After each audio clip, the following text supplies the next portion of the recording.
Okay, let's start now. Let's Michael, go.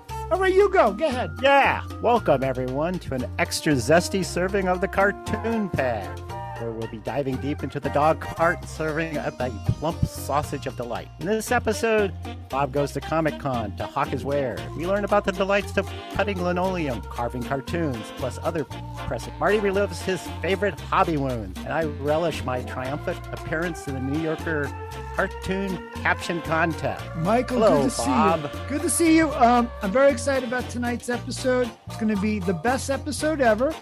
Just on sheer volume alone, we have the largest number of guests we've had on so far. That's true. And as Dean Martin often said, you can't fall off the floor. And how often was he wrong? Never. Never wrong.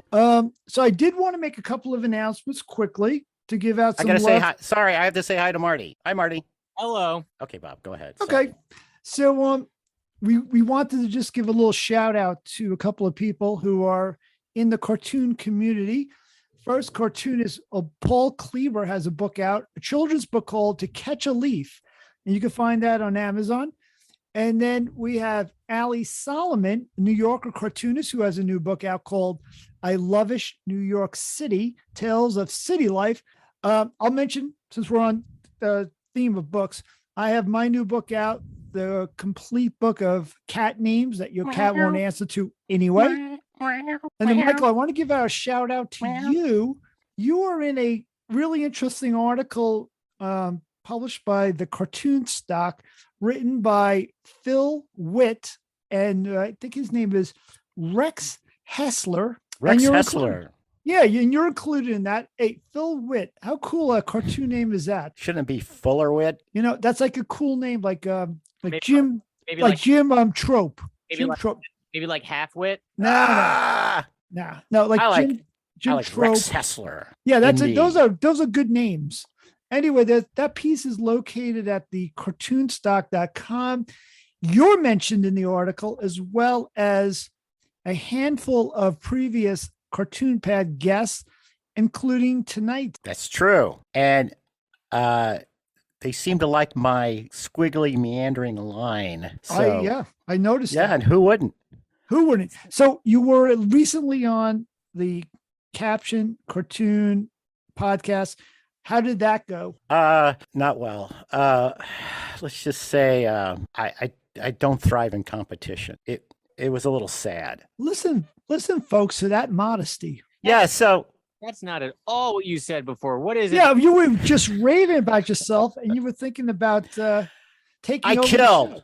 I killed. I told you. I already told you this. I can't tell you this again. I'm in Wisconsin. We don't talk about ourselves. So can we consider we your are- demand for a raise off the table? Yes, we thought you were going to show up because of your contractual issues with us, but I'm glad we're all here together and we're going to make this work. I'm in between trips. I went to Comic-Con and I'm on my way to Irma Bombeck convention. So I've been going from place to place, and Comic-Con was good. I wanted to share with you my experiences with that. The last Bombeck convention. You know, Kit Lively, our friend Kit Lively, was named the Irma Bombeck Humor Writer of the Month for. Marty, thank you for reminding me. Yes, I'm sorry. I forgot. That's been a while back. It was a couple of weeks ago, but you're right. We want to give our shout out to Kit. And Kit is was a writer for Mad Magazine. Yep. And now he's an editor for the Weekly Humorist. He was He also is, for National Lampoon. yeah, he's a great guy. Very funny. We'll have him on the show one day, and it's all good. So you're actually going to Dayton. You're going to Dayton, Ohio. Going to Dayton, and I'm expecting the same send off that I got at Comic-Con. The last person who came to my booth came in front of the booth for the National Cartoonist Society and started dancing and singing the theme song to Popeye in diapers. Popeye in diapers. And I we don't were know all that. giving him Can- only support and respect. So so you're at the NCS booth, right? That's correct. Yeah. And you are a member? Yes, I am. They took you back? Well, you know what? During COVID, I didn't do it because I just didn't want to deal with not only the meetings that were in person, but because I was spending all my time in Pennsylvania anyway. So I wasn't really part of the New York chapter. The chapter met like at these places, and it was like a whole thing where I felt like I couldn't contribute. I wasn't going to be involved in any of the events. So I didn't keep up with my membership. But then Now, I heard from some old friends from the group who I really like. We reconnected, and I felt like, you know what? I should support the group. Even if I don't go to the meetings, I can consider the membership a donation. And if I'm going to say I'm going to still do some cartoons here and there, then I should act like it and be part of the group. well, it used to be you had to derive 50% of your income from cartooning. So I'm guessing that's not a criteria anymore, because I would have never qualified. Well, they keep changing the goalposts to accommodate the demands of the field, because it was really hard to make a living in cartooning. It's not easy. But, one thing I really noticed now is that I'm having a really good hair day. You are, Bob. We all did notice. I hope this goes up somewhere, because actually have a Comic-Con question. Were there any actual cartoons there? Michael, it was a weird experience, because first of all, there's this heartwarming feeling of seeing everyone there without any judgment, everyone acting any way they wanted to and totally embraced. Everybody was like waving their freak flag and dressed up as Doctor Who or who knows what and doing their own thing. Now, as far as the cartoons go, that's a whole other thing. It really was now only superheroes. There was not one single really gag cartoonist in the whole convention, which was thousands of booths and people. It was a mass of people. There was no gag cartoons. You're including yourself there, so. No, I'm not. Yeah, I was not representing the gag cartoons. And everybody was really into the Marvel and DC scene. And there was like no representation of what I think of as cartoons, not even cartoon strips. Like, you thought, well, you'd see like Marmaduke, and you have the people from Beale Bailey. Oh, good old Mort Walker. How is he these days? Oh, that's a sore subject. You know that. No, he's not returning my calls. I'm just asking. No, no, actually, I don't know him. I've met him, but I didn't see him there. And you wouldn't see anyone like that at the Comic-Con. As a matter of fact, I remember trying to find my way to the convention, and I just saw these people dressed up as if they were from another planet. And I just knew, just follow them. And yeah. Well, Mort's been dead for about 3 years now, so. No, but he's getting better, I'm told. Right?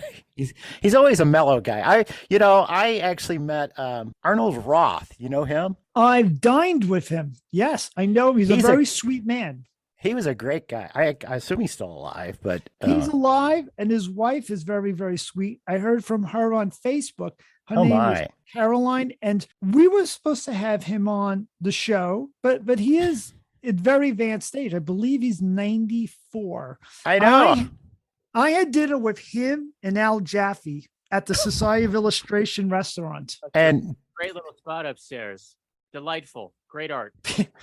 Okay, that's the ghost of Marty. Yeah, no. Were they nice when you took their order for lunch? Hi, I'm Bob. I'll be serving you today. No, it was nothing like that at all. I was a huge fan of his work when I idolized Sports Illustrated. There was a time when I was really young that's all I was interested in, was trying to get into that magazine. That's why I read when I was in junior high and high school. And also at that time, Sports Illustrated was mostly illustrations and not photographs. Yes. And I did once get, not once, but I got a few jobs from Sports Illustrated. But by the time I was old enough and in a point in my career to get work there, they had phased out illustration. Sure. My entree to Mr. Roth was through Esquire.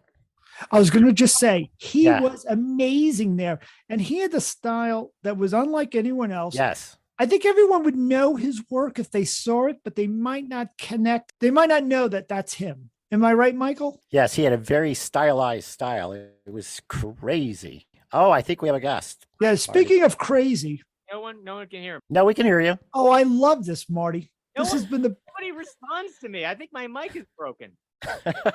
First of all, this is the best podcast we've had so far. I love that you can't speak. They're done. Let's bring on our first guest. Huh? Can you not hear? Can't hear me? We can hear you. I can hear you. A little bit. That's okay. We love it. He just doesn't want to hear you. Yeah, Marty, come on. I think he just tuned me out. I know, Bob. Yeah. A relationship is built on communication. Oh, doorbell. Hello. Just bring him in. Hey, Just you. bring him in. Come on. on. Come I'm on. here. We're What you talking tough. about? And there So- he is. I have some questions for you. You talking to me? Yes, I'm talking to you. I should be talking to somebody else. Oh, not shoulda. Don't say shoulda. Yeah, I shoulda or coulda. No, you I shouldn't woulda. have. So, are you faculty at UW-Madison? No. It's per Why public. did you think I would, why per- would you think that? Per Wisconsin Public Radio, you are a computer science professor. It must be a different Paul Nesja. Everybody, it's Paul Nesja. Woo. Cat is out of the bag. So you also described yourself as a business administrator. Yes, that is correct. You got that right. So what do you administer? What kind of business? What do I administer Is right this- now? There's not. Well, I do something with something called Nesja Press. I administer that. Nesja. Hey, is Nesja Press a small letterpress design and printing studio in Mount Horeb, Wisconsin? Not you know the about same. us. I like that. See, Bob, this is a Socratic introduction. I love it. So, Paul, we just saw each other 2 nights ago. I was didn't going we? to say you look familiar. It's like I just saw you this last week somewhere. Yeah, I think we're like hanging out at the same bar. I can't tell. I So- think it's part of this podcast co-host hostage exchange. Yes, Mm. it's like a synergistic relationship, like a wasp and a larva. I'm not going to ask which is which here for us. Yes, exactly. Yes. So, what would so Paul Nez is what is that? Nesja. What's a Nesja? Gesundheit. Gesundheit. Is that Klingon or what? Let's not get personal. Okay. So, what would you call yourself? You are a two-time New Yorker caption contest winner. Winner, Correct. yes. How many times finalist? 6 times. 6 finalist. times. Yeah. So you know the algorithm of humor. No, I don't. Do any of you guys know it? You know? No, hell no. Yeah. Why the thing is, why do you want to put your cartoon in the caption contest just to read all these captions that were better than the ones that you had rejected? It's a little cruel. Anyway, so Yeah. yes, so you're also a collaborator and podcaster for the New Yorker caption contest rejects. Yes, And that would be enthusiast. one of 3 of us.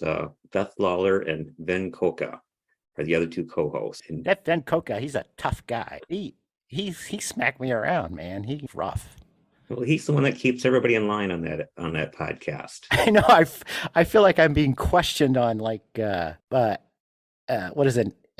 NCI? What's the CSI, Michael, get with it. CSI Cartoon Division. Yeah, and Yeah, Paul, let me National say, Computer Industries or something. yeah, There you Paul, go. let me just say, your podcast is very enjoyable. I like it, and I haven't heard the last episode just yet, but people warned me to tune in.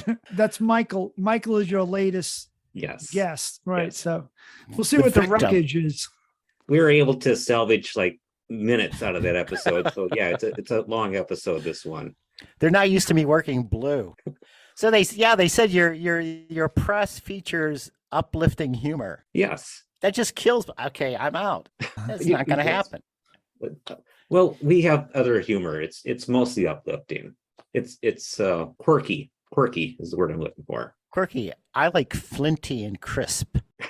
So there you go. That sounds like a line. Yes, exactly. Like a fine Chablis. So, as part of our action-packed content, shall we talk? Let's talk about your press for a Okay. moment. Let me just take a moment here. Christy, Oh, it's Christy, everyone. yes, my better half and the press master. I do the administrative and heavy lifting for the press. She does the creation part of the press. All right. Well, thank you for joining us. Hi, Christy. Hi, everyone. Nice to be here. You're adding to our most content-rich podcast ever, Wow, I'm honored. which I described as a zesty sausage, perhaps even a bratwurst of delights. Now, Christy, did you marry Paul for his big brain? I get this. I get the impression that Paul is sort of the smarty pants wherever he goes in any room. Is He that was kind of the attractive? silent, quiet type when I met him, Yeah, and that kind of attracted me. Yeah. but now he's got this colossal Wow. ego from all these victories, and it must be insufferable around the house. I have to like get them to calm down sometimes. Yeah. Yeah. I want to hear about the printing company you do, but before we do, I just want to ask Paul. Paul, when was it that you recognized that you did have a kind of a gift for captions and cartoons? Was there a time in which you started getting into this and you kind of knew? Boy, when I was young, I was into comics and cartoons, loved them. But then life happened and I got out of them for like 30 something years. And when my youngest son went to college, I decided to, go back to what I enjoyed, which is cartoons and comics, and tried figuring out what to do with that. And I saw that Bob Mankoff had I think at the time it was called the Cartoon Collections contest. And I started entering that just to do something, and I started winning and won often. So I decided since I was good at that, I just keep doing it. Well, good for you. Great. So you've ever written a jingle for like a car company or a contest like that?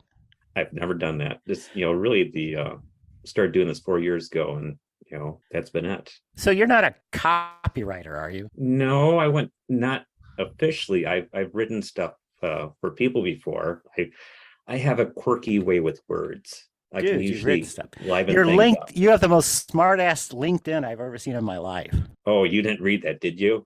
Oh yeah, you're hired. You're not supposed to read that. That was nobody was supposed to read that. I was looking up something for Christy. We have something in common. I don't know if you know this. What do we have in common? Is it a former workplace for you? Okay, yes, we do. So I toiled at.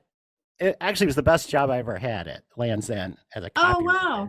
And that's how I actually got my entree into New Yorker cartooning via Lee Eisenberg. Okay, I think we just missed each other. We did. We were on I jumped ship when Very Sears lucky, Christy. Yes. Well, Land's End got latched into the tractor beam of Sears.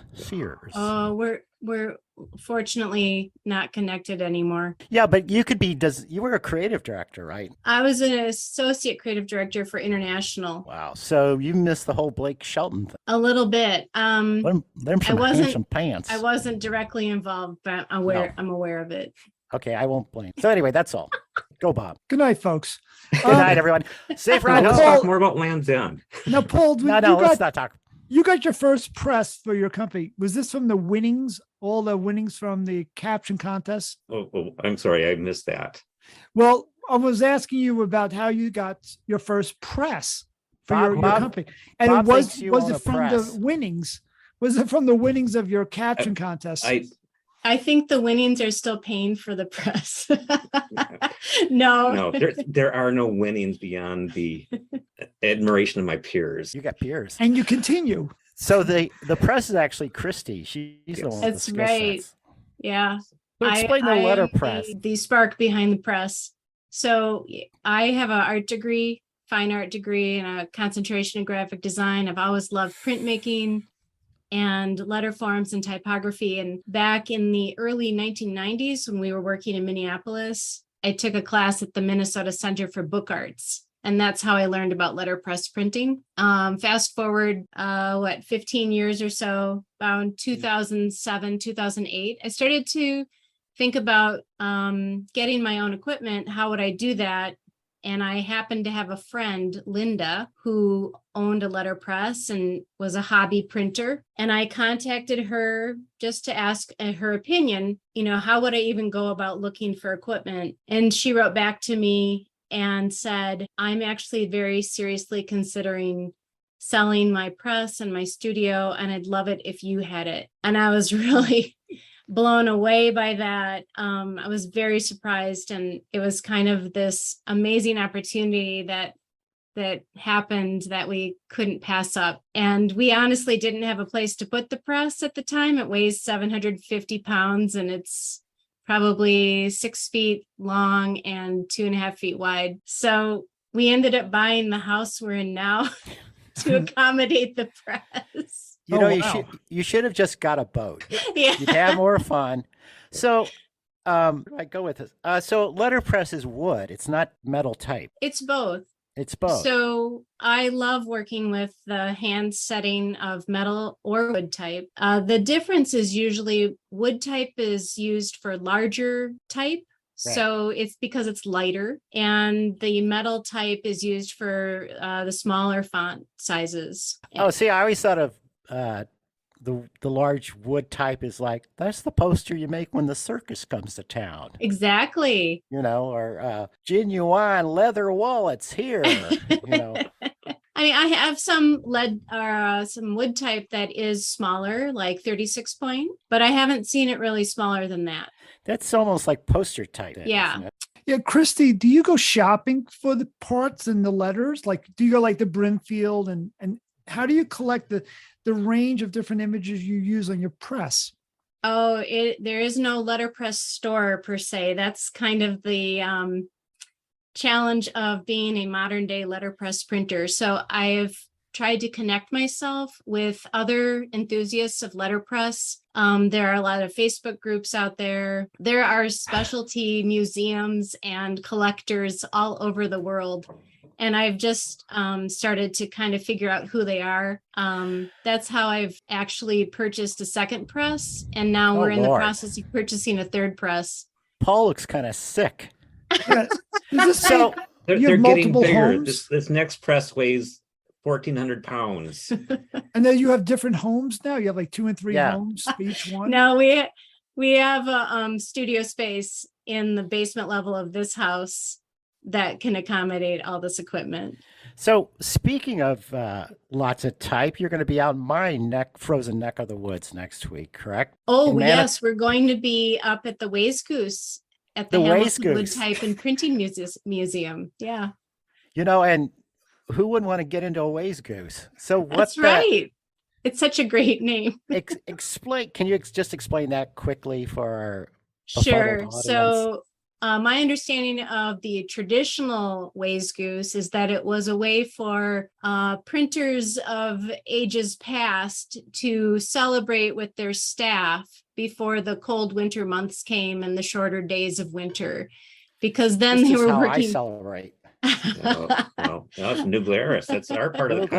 Glarus, it's the Staghorn Oktoberfest. So there. All right. Very Excuse nice. me. Sorry. That's all right. We'll cut them off So- soon. Don't worry, Yeah. folks. I need to be cut off. So old time Ways Goose was like a celebration that the print shop owner would hold for his employees. And they would have a dinner, and it was just to kind of be thankful, I guess, for the work and the warmer days before the harder work came, where they were actually working by candlelight. Today, a Ways Goose is more of a gathering of letterpress enthusiasts, and it's really more of a design conference. And the Hamilton Museum is immense. I mean, I've been there a few times, and I'm not sure how they collected all that, except maybe they were a printing company that went, Well, went to originally they were the company that was producing all that wood type. I believe at one point in the history of type making, they were the largest supplier of wood type in the United States. Oh my Oh, boy. God. Wow. Wow. Well, that place is gonna be jam packed after this episode goes out. People are gonna be flocking to that. What a fun time! It's going to be the Comic-Con of fonts. It's going to be It is. That's Fonticon. right. Let's call it Fonticon. You can't spell fonts without fun. That's right. So, Chrissy, are you a serif or non-serif kind of person? Ooh, good question. I think I'm a serif. There's more to love. Yeah. And you have ascenders and descenders, right? Yes, and I have some little wings here in my hair that kind of look like serifs, maybe. Yeah. I've kind of got a Garamond thing going on. I like that. Yes, Bob is chalk dust. What is it? Chalk duster? The nasty font that looks like it's anyway. So Well, Bob, we're gonna tie this into a nice ribbon in Yeah, just a few we're gonna minutes, do I that. think. Okay. And I want to say we love the print that you did with our next guest, and that looks really great. What are some of the other projects you guys are working on before we do a deep dive with our mystery guest? Mystery guest. It's time Well, for mystery guest. Paul and I have started doing more collaboration together. I think initially the work that was happening with Nesja Press was kind of things I wanted to try. Greeting cards, for example, was a way for me to start with small sized projects where I could hone my skills and make things that we could also try selling. Could we? Paul- Yeah, Paul's holding up stuff. We're in a Yes, thanks, podcast, Paul. That's Yeah. not very helpful. Can So you you have describe to it? read the card. Yes, please. I'm going to read the card then. But you People have to can- explain the image Okay. too. It will So be we witty. found it. Don't browbeat him, please. That would be a good change. Okay, go ahead. So Kirsty found an image of an old Locomotive, locomotive train. choo-choo train. Woo. Yep. And so we're trying to come up with something to use for this for Valentine's Day. So I came up with this, I guess I'd call it a caption. I lost my train of thought when I saw your caboose. Yeah. So then we Not printed all winners. we printed some little hearts on there and Yeah. kind of cropped off one of the hearts so it looks like a cute little caboose. Wow. Wait a minute. I didn't think you guys worked blue. Yeah. It's not blue. Well, you know, the It's convention, yeah, It's the filthy. that convention is just a ruse for really swinging. That's what fond people and press people do. Oh yeah. But the goose and ways goose. Yeah. Say, are you too center justified? I think you're. Are we? Oh, yeah. Anyway, here, I got to show you my one failed attempt. And I thought it was a great idea. And Bob, I didn't tell Bob anything about it. I'm going to be holding something up I thank on the you for that. podcast. Good. So this was a series that I created where you can't really see it, but it's sort of a faux page taken out of a fake magazine with a cartoon, and I called them Cardicle. And somehow I talked the catalog company I was working to at the time to print these and attempt to sell them. And they did sell them. They sold 3 of them to me. You. So, and I still have. So if you're ever looking for a new project, Cardicle, ask for it by name. Oh, All good right. God. Well, Okay. Good night, everyone. yeah. Are you done? We're giddy. I am done. I'm just looking to see where our next guest is actually. So- Our producer Maury, do we know? Oh, Oh, can you get that? Someone's at the door. I'll get it. Hey, Wow, what a party this is. good It to is- see you, Drew. It is off the hook.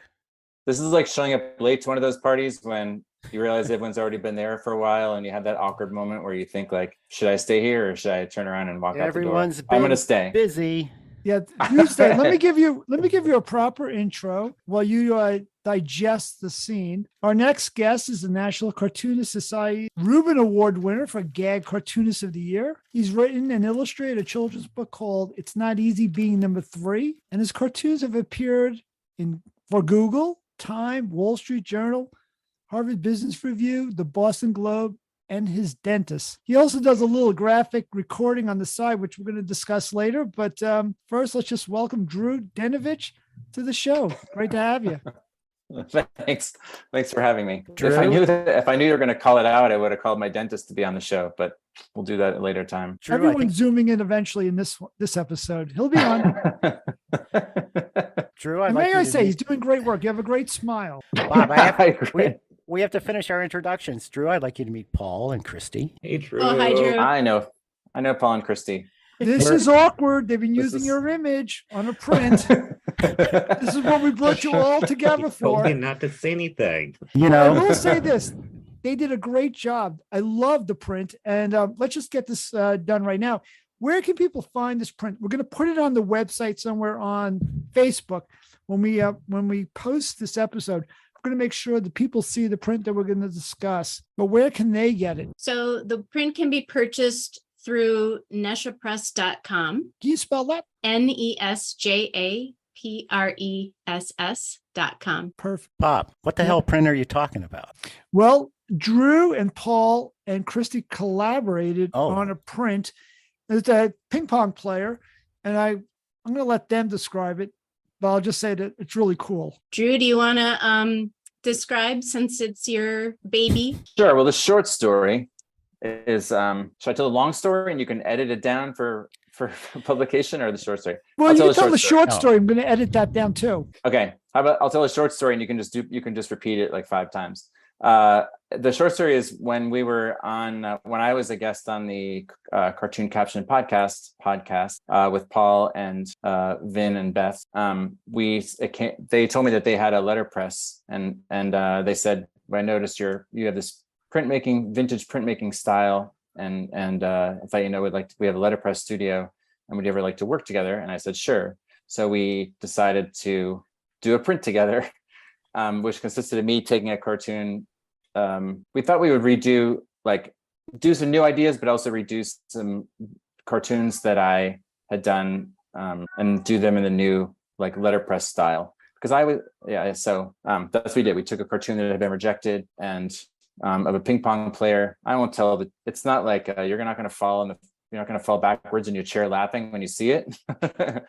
Or maybe you will, but I've seen it too many times. But it's a good cartoon, and I did a carving on a linoleum block, which is just like doing a woodcut carving, so it's real printmaking. And I sent it to Paul and Christy, and they put it through a letterpress machine. They put their movable type on it, and looks fantastic. Yeah, it does. Now, will people buy just the print, or does it come framed? How does that work? Well, we have some options. People could buy just the print. And Drew also wanted to make sure that everyone received some authenticity when they purchased a print. So we also have a certificate of authenticity that accompanies each one. Drew and I have signed and numbered these. And if someone would like one framed, we have them available in white or black frames. Oh, that's great. And are you guys planning on doing more? Yes. Each one also comes with one of my teeth that's been certified by my dentist. Yes, I understand. I understand. That makes it really authentic. I understand that you can also arrange to come to the press itself and run off some copies yourself. And, and also, it's like an econo print. So, make sure you have copyright, because we don't want, stealing. Yeah, we did the one to launch it. We weren't sure whether we were going to go with that idea or not, but we decided to do it as the first idea, and we have more in the works. It's just a matter of getting them done. But yeah, we're not done yet. I'd say it's interesting that you've actually taken your cartoon form and morphed it into another media, even though they're very closely related, which I think is kind of difficult. I can only think Roz does her Russian eggs, but usually you end up doing a different gig.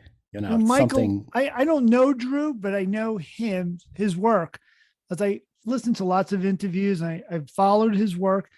And this is what he's always done. He's always kind of transformed himself. It's kind of pivoted. And Drew, if you want to take it from there, pivoted. You started with doing tombstones. And I know you've told the story a zillion times, but you had begun doing tombstones. You do these other things. And now you're doing graphic recording, which is what you do at business meetings, which you do visual notes. But I'll let you put it in your own words, how your career has kind of gone off in different directions. Yeah, well, that was a gigantic pivot. But in terms of the prints, I studied printmaking in school, and I kind of, when I first started submitting to the New Yorker magazine, I kind of copied a editorial cartoon style, which didn't really fit, but I thought that's what you had to do. And I failed at it for many years. And it's only when I wasn't being published anywhere and just figured I'll just lean into this printmaking style. I always liked those old German woodcuts that looked really raw and harrowing and depressing. Yes. And full of Weltschmerz. And I didn't think you could. I missed that. Oh yeah. I like a good Weltschmerz cartoon.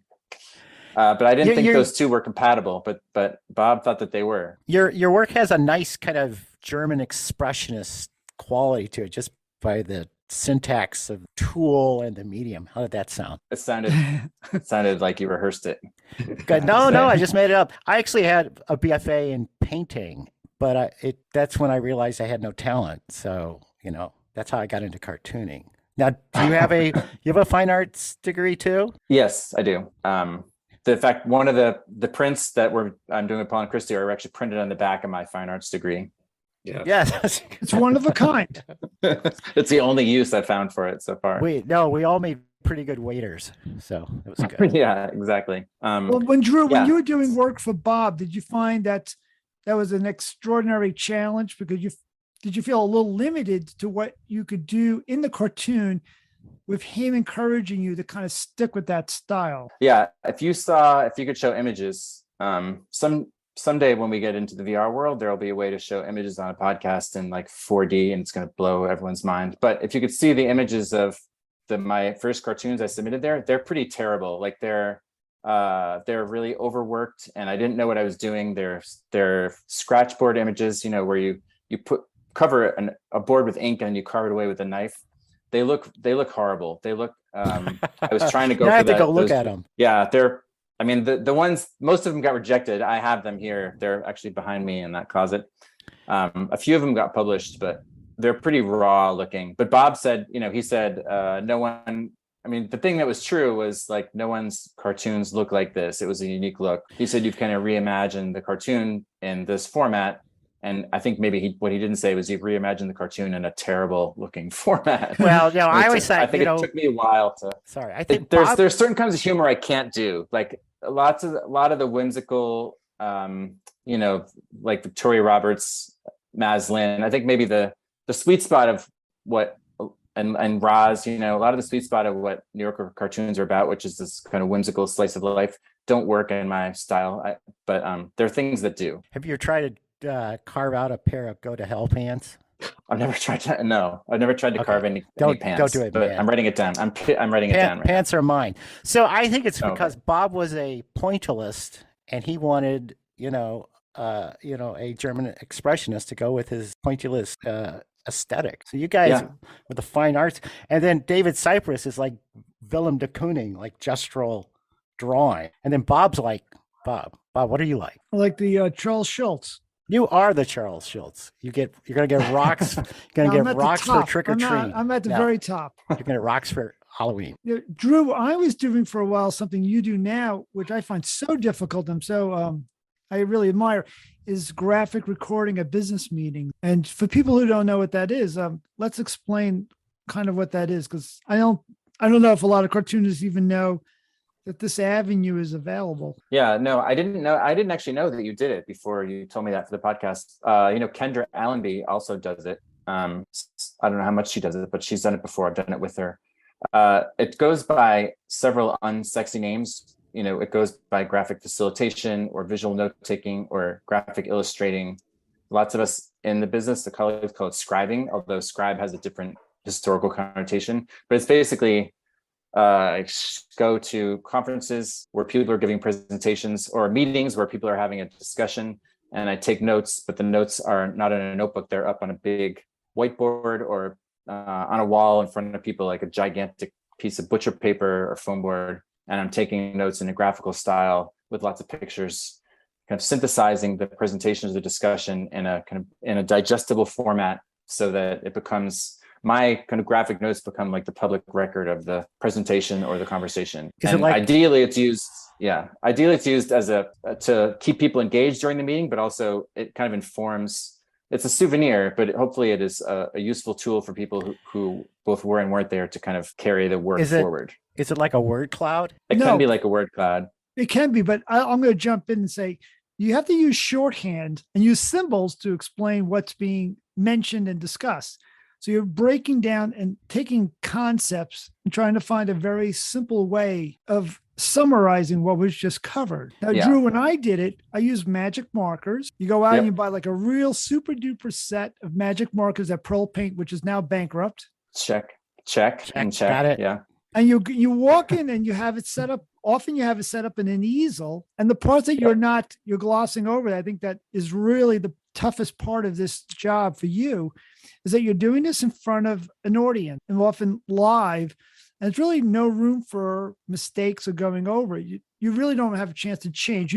You could sometimes erase something, but for the most part, you're going as fast as you can. So you're listening to the conversation that's happening, but you're kind of drawing what's, you have someone says something and you find a way to synthesize it and you draw it. But then while you're drawing it, you have to be listening to what's happening currently in the room. So you're about, you're like 1 to 5 to 10 minutes behind the conversation.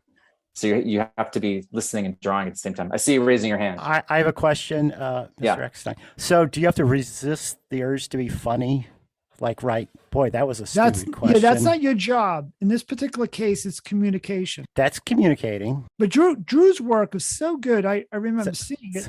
And one thing I had a hard time doing, and I'd like to know how you handled it, was you go to a meeting, it's like, let's say a pharmaceutical meeting, and they're talking in lingo that goes over our head, not familiar with us. I mean, they're using words, and trying to break it down was very hard. You have people saying things like, once we move our data to the cloud, we can leverage the consumer insights, and then we can apply our best learnings across every product and sector and channel. And then once we do our data analysis and establish our key performance indicators, we can then establish, it's stuff like that. Yeah, If you and then can't you're make it expected funny to draw it. except just to write like Keep going. WTF across the board. Yes, I that was can't keep going fascinating. because my brain's So can't you just write, You have to at the end of the day, it will be dark. someone No, always it's says not at the end that. of the day. It's not like Yes. that, Michael. What Drew would do is he's got to tell a story. It's not summing it up with a punchline. Drew has to draw what was discussed so they could look back and say, now I remember us talking about what Drew just said, but they would lose me. It's like a 3-hour session. I found it really hard. But that's Good why Lord. if you can put it if you don't have to remember the jargon, it's better if you can put that in terms of a picture, whatever that picture is, because then people think that you listen. But if you try and copy down the jargon, then you've already lost. So it's Why didn't you it's like tell a me magic this? trick of You should have told me. just I draw quit. shapes, clouds, Oh, sure, circles, now and you squares, say and this. triangles. Yeah, just all about Just- shape. People love shapes. Just write optimum clinical out, and that'll One of save my you every colleagues- time. One of my colleagues says, you don't have to listen. All you have to do is stand up. And when anyone says anything, just write, think about the customer. And everyone will always come up and be like, it's a genius, right? You have to think about the customer. And you can never go wrong thinking about the customer. I've done that before. Do you work alone when you go and do the recording, or are you with a team? Like you pass off the baton to another cartoonist? Sometimes I'm alone. There are conferences where they just have a bunch of keynote speakers and they want somebody recording all the presentations. And there's other times when consultant companies will hire me if there's a company that has a project, like they are releasing a product in 5 different locations in the US, for instance, and they want to pool their resources and see what they can share and then what is unique to their markets. And so they have a strategy meeting. And then in that case, I work with the consultant company about which of these discussion, they'll have like a main plenary session and then small little breakout groups. And I work with the consultant company about which of the conversations I'm going to draw or capture and then in what format. And sometimes I'm on my own, sometimes I'm working with a team. Oh, we need to connect you with Pat Burns because he was talking to us about the drawing board. I still don't know what the hell he was talking about. And I think if we got you two together, we would have synergy and energies and other G's. Yeah, So, Drew, I love your energy. We love your energy. We love everything you're doing. You've hit synergy and pivot tonight. So you've hit, and Yes. like the jargon bingo, we've Yeah. already hit a couple of But items. Paul on there. and Christy have nodded off. I'm sorry. Yeah, let's. And They're Paul, watching. Yeah. They're watching Bonanza right now on MeTV. Paul, do you have any questions for Drew about this Yeah. whole Have you side too, of Matt? him, this dark side you didn't know? No, I think we pretty much discussed everything that we had you on the podcast 5 times now, Drew. What I don't know if there's podcast anything more that pro you could Paul is. do that we could talk about. Can I say, That's a pro. That's a pro. He just handed off with grace and nicely done. yeah, I don't know if this is the forum for this, but I want to say in public, Paul, I love the random graphic of the day feature that Paul puts on his Facebook page. It's one of the things I now look forward to. I have Yeah. to find that. I'm not crazy about it. I Really? see it each day. Oh. Not my thing. I like it. Can Didn't know anybody was looking at that. I like it. Yeah, no, it doesn't work for me. It Paul, doesn't? did you do your Wordle today? Yes, I did. Okay. Got a There you 4. go. What'd you get? Got it. I think I got a 3. I don't think so. I have no equal. Thank No, you don't. You do not have an equal. I do not have an equal. But I think we mean that in different ways. Oh, okay. Drew, the last time I ran into you was in person. I saw you in Esquire magazine and you were off to Iceland. Wow, is that long ago? Yeah. How did it go? I miss Iceland. I haven't been there in ages. That's where I was married and haven't spoken to you or run into you, and just curious at how that went. It was great. I didn't get married there, but I bet it'd be a good place to get married. Did you get married by a troll? No, Or it was a actually fairy? one of those ministers. It was this 19-year-old tall blonde woman who was at City Hall at the Capitol, and she said she had just gotten the divorce herself, and she married my wife and I, and we're still together. We're doing good, and You and the minister? But- no, with my wife. Oh, okay, okay. And then we went to that restaurant that revolves at the top of the hill. Hmm. It overlooks the bay, and it was really nice. And Reykjavik, I loved it. I loved Iceland. And we were there in the summer when it was peak sun, when the sun doesn't really set. You have light 24 hours a day. So Yeah. we almost stayed up for 24 hours a day. So we were kind of delirious at the end. But there's so many great things to see that it was okay. We've said that we want to go back in February and and go to one of the hot springs and try and watch the Northern Lights during the time when the sun doesn't come out, when it's dark 24 hours a day. But we haven't done that yet, but it seems like it'd be a fun thing to do. You know, if you don't want to go to Iceland, you can always go up to like Duluth. It's pretty close. Can you see the Northern Lights in Duluth? Yeah. If you have enough of these Leinenkugels, yeah, you'll see lots of Is light. that, are you drinking a Liney's?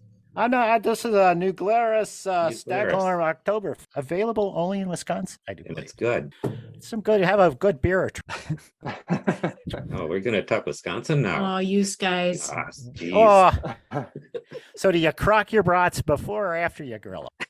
Hey, did you have speaking of brats, did you have a gas station hot dog in Iceland? Yeah, you had to because sounds there's good. limited food. I don't think anyone else here understands what you're talking about, where how scarce food is, that you wind up eating at gas stations and you don't know when you're going to get to the next gas station. It's a little bit of a fear factor thing. And But it's not but you know, not out of desperation. We look forward to it because they're good. I mean, if you go to a supermarket, if you want to have a fresh piece of broccoli, it's like broccoli is wrapped in plastic because it was grown, you know, in Italy or something and shipped there 5 weeks ago, and it's still wrapped in plastic. But the gas station hot dogs are fresh and they have all the condiments on them. And they're pretty delicious. And they No, have the for- beer you can buy. They have beer you can drive with because it's less than it's like 1.25% alcohol. So you can drive with a beer in your car. So we had gas station hot dogs and drive with a beer in the car all day. No, we were nervous the whole time. We do that in Manitowoc now. What are you talking about? Hey, you're on the record. You're on the record now. You go to the Quick Trip and you get the chili dog, and then you get a couple of Precious limeys. dog That's in good. Manitowoc. Yeah. Drew, we circumferenced the outside of Iceland. So when we were up north, we would be hours away to the next gas station, and we were constantly worried if we would run out of gas in the wilderness. Yeah, that is. But you just turn circumference into a verb, so you're clearly resourceful. That just sounds like a bad episode of Top Gear to me. So do they got card onions? Can you get onions on your hot dogs in Reykjavik? Oh yeah, Oh, it works. I don't think they call it whatever the Icelandic word is for the works. That's what you get out of the hot dogs there. they're skriken. Did you have I the think- Black Death vodka? Ooh, Yes. that's heroin, The right? coolest graphics on the bottle. It's just a silhouette of the island. And they did it to discourage people from buying alcohol because they don't want people consuming so much alcohol. So they decided they were going to do like the ugliest label. And it turns out to be like the coolest label. Yeah, that's like death cigarettes. I have a feeling that in the dead of winter in Iceland, when the sun doesn't come up, you can't have a label that's bad enough that's going to prevent people from drinking alcohol That's right. all day. That's just what they're going to do. Yep. And Now, the do you dog, do- and the hot dog. Sorry, the hot dogs are elk. Are they pork? Are they you don't byproducts of ask. a bygone era? Everything I think but it's the fresh squeal? troll. Ooh, Drew, now are you doing I'm any hungry. graphic recording in Europe? Are you traveling over there for that, or are you just doing the States? Just the States. It's pretty, there weren't a lot of meetings the past 2 years. And I feel like since March has come back with a vengeance, everyone is all the conferences and meetings that were postponed for the last year and a half are all happened this year. So it's been a little bit exhausting. It And, seems like a natural application for Zoom. Have you done a Zoom Yep. graphic? It works really well on Zoom actually, because you I can would draw. think so. You can draw in a window, and it appears like a participant or like a caller with it. You can see it happens in real time. You can see the drawing unfolding on the iPad. It's actually pretty cool. You also can look things up that you don't understand. I found myself always Googling things because I was clueless. It does happen. I mean, that's why, like I said, that's why you draw pictures, because a lot of times there's lots of jargon that you either ask somebody what it is, or you Google it while you're supposed to be drawing, or you just draw. And an elephant. Bob was at a convention where they were launching flaming hot funyuns, and he was getting lost. So, how many funyuns can you draw, Bob? That's going to set back my therapy. What was the subject? Oh, we're just all over the place. Drew, No. What was your subject that you were drawing? well, in my case, remember? there would be medical and there would so often be legal. And I'm guessing that Drew had the same type of things. The pharmaceutical business really has embraced this sort of thing because they're trying to make it more entertaining. Yeah, there's companies. Well, there's companies where it really is useful, like where they have these long meetings and people are on their phones all day and they don't know what happens. So they, at the end of the day, they check the graphics and it becomes a nice synthesis. And then there are meetings where they just want to have something cool. They don't actually use it. They just it happens. Lots of healthcare companies, government companies, IT companies. They just want to have something that's not boring anymore. And we're cheap. Watching somebody draw is cool. Yeah. We're cheaper than the entertainment. They hire, my wife's in this business. If she hires Kevin James, he's getting $300,000 for an hour's work. And now for us, we're going to be a bargain, but it's still a great payday for us because it really is a lot of work and it's a great opportunity, but it is stressful. And that's why I stopped doing it. It's just do you get to keep the original? You don't want the original. Yeah, exactly. Is it like, Chef's Table where the table itself is the meal and when it's done, it's laid mess? That's what It is kind of. And what's great is it seems like I'm making a concession to people when I tell them you get to keep the intellectual property and you get to keep the artifact and keep it on your own. It sounds like I'm doing them a favor, but really I don't want a 8 foot long, 8 foot wide piece of foam board that has like healthcare jargon all over it. I don't want to worry Christy, or you, Drew, but ping pong is a registered trademark. So I think you're gonna have to go. Yeah, I think you're gonna have to go back and put the registration mark on it, because we had to call it table tennis because table tennis was the generic and ping pong is the registered trademark. Well, I believe we don't actually say pong though. Oh, it's just ping. We're just calling it ping. Yeah. Yeah. Wasn't that a arcade game? That was pong. Pong. Well, who's Yeah. Ours is called ping. Ping. That was a penguin, I believe. Have you thought about adding pong to it? Oh God. Michael, why are you doing That's this? the joke. Yes. No, we welcome them on the show. Come on. Actually, you have fair use as an artist, so don't worry about it. All right, let me save the show. Drew, Please. there's a big trend I hear from so many people, so many New Yorker cartoonists doing stand-up. And now that you're on the road, have you gotten the stand-up bug yourself? It's funny that you ask that because I did. A friend dared me to come up, a friend who wanted to do stand-up, but couldn't summon the courage. And I said, just go do it. What do you have to lose? And he was like, you do it. And I said, you're the one who said you wanted to do it. And he said, if you come up with 5 minutes, then I'll do it in person. So I developed 5 minutes of stand-up and actually did it at a dinner party last over the winter with the idea that we would go do an open mic, which I'm terrified of. And I don't really want to do it. And I think it's going to be a horrible experience. You say that, but you actually hosted a show at one time in which you kind of dealt and did some crowd work, right? Yeah, but we did shows based on the fact that we were New Yorker cartoonists. So we had a screen and we had images and cartoons, and people could always look at the screen. So it was a crutch, and we got to show our work. Just stand up is a whole different beast, as you know. Yeah, but you could do something like Dimitri Martin does, which I love his act where he incorporates drawings. Do you think you could do something like that? I could, but I would be afraid that I would write the word ping pong and then there'd be a lawyer in the audience and I would get sued. Just write ping. So that was with Mr. Diffie, right? Your vaudeville day. Yeah. Matt did we did a lot of that. We did a lot of live. Matt was really good about saying, let's get a theater and like figure out what we're going to do 5 minutes before the show, but we'll just draw some stuff, which was terrifying to me, but usually was pretty funny. So he had the steam engine and the banjo, correct? And you would draw from the end, like neat. And then Martin and Short, Steve Martin and Martin Short stole your idea. They are in trouble legally because that's exactly what they did. Don't worry, they'll pay you to go away, which is, could be good. Why are they in legal trouble? I think we're just in humor trouble at this point, Bob. Bring it home, Bob. In a corner. Come on, bring it back around. I missed those days. I still want to do another one. I still want to do another big, not a regular show necessarily, but a big kind of cartoon improv show. So I'm just putting that out there. Will anybody be in the audience? It seems like everybody needs right now to be on stage. It sounds like I want the show. It's going to be done on the platform of the L train at 3 a.m. when no one's there, just because I'm afraid that no one's going to laugh. So it's going to be Bob and Mike will be there. Yeah, we'll be there. But I do feel, Drew, that we're in a time now that everybody wants to be on stage. So it's hard. Someone like you who really has the chops. And I can see how you would be good on stage, but then you're competing with everyone else do you know anybody who doesn't want to be a stand-up at this moment? It seems like, I mean, yeah, it's different. Stand-up being a stand-up comedian is like, you have to have that. Well, I don't know if it's, do you want everyone to look at you or you want to justify your resistance or something. I don't know why people want to do it, but it's totally different. Just telling jokes as opposed to having people look at a screen with their drawings on it. Yeah. I mean, it was fun.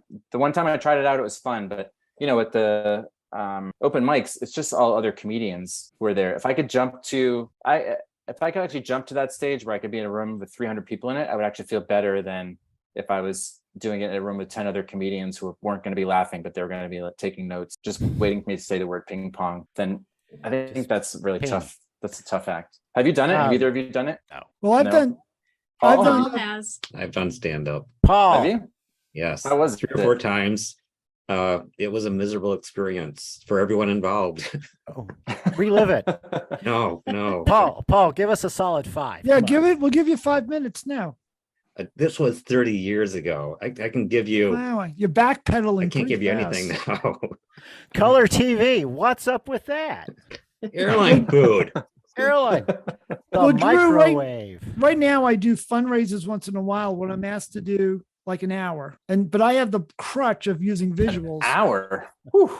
Yeah. Well, that's because I can have cartoons and stuff I could show, and then That's makes like it go filibuster length performance. I know. Imagine Bob doing an hour. Let's just all sit here silently and imagine Bob doing a solid Why are you hour. killing me like this? What did I do? Really? You've got 59 more minutes. It is easier when you have the visuals, and teaching is the same thing. When I teach, if it's a 2-3 hour class, you're kind of doing the same thing. You're an entertainer. It's almost the same thing. Where are you teaching a 3-hour class, Bob? NYU is I teach. What? The classes are 3 hours. Bonsai tree growing. By the time you're done, you've got a bonsai. Or I'm going to be teaching at Marywood University in a week. I teach at the South Korean College of I'm getting deep here about school. I don't want to talk about that. What I'm saying is when I teach somewhere, it's the same thing. You have an hour, you have to do something, and basically you're just doing, especially now, you're kind of doing stand-up. It's almost the same thing. I taught public school art for about 5 years. And those kids are still traumatized. Oh no, yeah. At the end of 5 years, you couldn't make a Valium big enough. I just left. What age were you teaching? Middle school. K through. Wow. Actually, I was. It was chemical chaos, and that's what I was ingesting. So just imagine. So anyway, I gave up teaching long ago. Drew, are you teaching? Let that be a lesson. Did you do crowd work when you were teaching? No. I'm not sure what that. Kids here from Duluth. Who's here from Duluth? Oh, raise your hand if you're from Duluth. That's good. I like that. Who did you vote for? All right. Thanks, Bob. All right, Drew. I want to thank you for coming on. I want to thank Paul, Chris. Is there anything that you guys want to mention that we didn't cover, or big sections of the show you want to cut? I'm just disappointed. Why am I the only one wearing this shirt?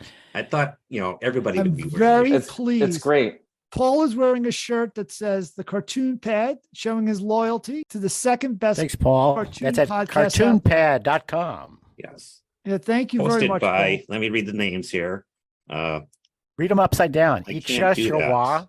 It's Waslico. Yes. Nick Nin. Oh, hey, Bob was easy. That was an easy one. Bob. There we I'm go. a palindrome. And Drew, thank you for dressing up for the podcast. Yeah, I know. I spent about a half hour picking out my outfit. I think I succeeded. His shirt's got buttons on it. We got No, it's yeah. Come on, bust his chop. He got a button-up shirt. And got a nice little pattern match going. No, it's great to see you. Yeah. Where can we see your work? Anybody could find you where? I have a website, drewdernavich.com. I have some cartoons there. You can find some graphic recording there if you want to read about some healthcare jargon. And you can see the print that we've done that I did with Paul and Christy. Yeah, it's a you great can buy website. It's beautiful. Yeah, there's more information on both of our websites. There's more information about the print. There's a link to buy it. It goes to the Nesja Press website, but you can buy it there too. And there will be more. I'm going to spell your website so people can find it easy. It's DREWDER NAVICH.com. And I was minute, enjoying Bob. going through all the different parts of it. It's really good. I forgot my pencil. Could you repeat that? Sorry. Why? Ask your physician. Why? Ask Why do your you give me physician. such a hard time? I got one more. Ask your physician if Drew Dernavich is right for you. You may cause drowsiness. Please do not operate heavy machinery. And if you may be pregnant, Drew, let us don't know. laugh. Don't laugh, Drew. You're just encouraging him. It makes it insufferable the next episode for me. I'd be insufferable anyway. I like the backdrop, I have to say. Thank It looks you. like It's a one of moving. those. I was gonna say it looks like a moving blanket. It is. Are you in a van? Or are you By the water. I mean, yeah, down by the river. I'm. You never know. I have to keep this handy. I just have to pack it up and go. So anyway, And The so when sponsors you're on the done, other you side. just you bring the moving blanket down on that expensive looking microphone to keep it safe, right? exactly. No, I actually put it up, and I feel like I'm the Sheik of Araby under a tent. It's very cool. So it's nice. Yeah, it looks like it. Okay. We've made the listeners suffer enough. I'm going to say thanks everyone for listening. Thanks for having me on. Thank you This very is- much. Thank you. Thank This you was very fun. much, Paul. And thank you, Christy. And, Thank and, you. and Michael, I'd like to speak to you after the show. It's Oh, going to be sounds like this is going to be a difficult conversation. It will be. So It's this going is to be the a long break ride room. home. Like to speak to you in the break room. yes, let me get a pad and paper, and we'll make some word balloons. Okay. Good night, everyone. And Good night. you could stay, Good night, everyone. stay after we Let's pivot to leaving. Let's Yes. pivot to ending this call. Thanks, guys. Really good job. Thank you very much. Yeah. Thanks. Thank you, Thanks, Bob. Bob and Michael and Paul and Christy. Yes. Yeah, nice to see you, Drew. Michael, are we gonna see you when we're up in your I think well, let's arrange something. You know, That'd they be got fun. they got a nice pizza garden here, and we can go to Updial Johnson's in Door County and watch the goats fall off the roof. That's fun. Oh, yes. I've actually done that. Yeah. Once you see the And Door goats fall, County. oh yeah. Drew, your work is going okay? Everything going good with you with your cartoons and stuff? Yeah, can't complain. Okay. We can complain, Bob. We go can ahead. complain, but you I'll don't. complain. I'll complain after we hang up. Exactly. Yeah. Marty, You got you- to side us off, Bob. Come on. can you say Yeah. anything? I don't know if you're. Is my mic working? Can you hear me? Hey, it's Marty, everybody. Where's like the swelling music, like the Oscar music that tells us that we're done? We need Yeah, that. Marty, I you don't napped know. through the whole thing I didn't know if my mic was working. Is my mic Oh. working? perfectly. Oh. came- Nothing wrong at all. I came up with a cartoonist. You kept telling me that you couldn't hear me, so I didn't want to do okay. any plugs or anything. So Work like a charm. I came up with a cartoonist song if you want to hear it. never. Do Wait, we have to? now I have Now you have to. children of my own. I had They so many asked their- questions. Wait, I'm busy. They asked their father, "What will I be? Will I be famous? Will I be rich?" I answered no. Now you're funny. I worked on that. I just thought of that. That was good. It's our new cartoonist theme. All right, this is sad. I'm going. Man, Bye. I be looking for my telegram, Paul and Christy. Okay. It's a telegram. How do those work? It's a telegram. They just say stop. That's all it'll say. It's just stop. I get those every day. This is the saddest ending we've ever had. I'm just gonna. It's like at the end of a Mystery Science Theater where they just cry. You ever seen the MST3K? Like, Yeah. Stop! Someone stop! Bob, make it stop! Bob. This is like the end of the McKenzie Brothers album too. The whole last 15 minutes, it's just them trying to stop. Do, do, do, do, do, do, do, do. We're going. I've got to go have some back bacon now All right, guys. and a Everyone. cruller. All right. Thanks a lot. I'll keep in touch. Write home if you Yeah. haven't.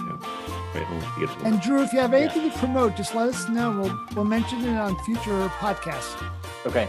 Or tell Paul, and he'll put it on his podcast that people actually listen to. It really was good seeing everyone. Thank you. Yes. Good. Thank you too. Bye, Nice to meet everyone. all of you. Bye. Bye bye. Here's Good night.